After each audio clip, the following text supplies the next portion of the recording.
On poursuit, Ludovic, avec Adobe Incorporation, qui a atteint un point technique crucial. Toute la question est de savoir comment le titre va se comporter face à ce support hyper costaud.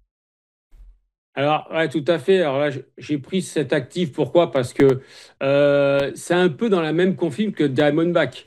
On a quand même, au mois de mai, la fin mai, début juin, on a quand même cassé le plus haut du mois de mars. Donc, il peut déjà techniquement annoncer un changement de tendance, court-termiste ou même moyen-termiste, pour aller rechercher, parce que lui, c'est pareil, cet actif est dans un canal baissier de long terme.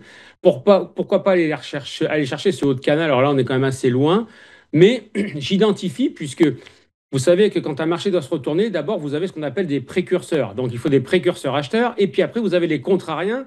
Et les fameux contrariens, c'est ceux qui sont dans la tendance de fond principale, c'est-à-dire vendeurs. Mais à un moment donné, si le marché doit changer de tendance, c'est là où les précurseurs de départ doivent rentrer dans un consensus. Donc, un consensus de marché acheteur-vendeur dans le même sens.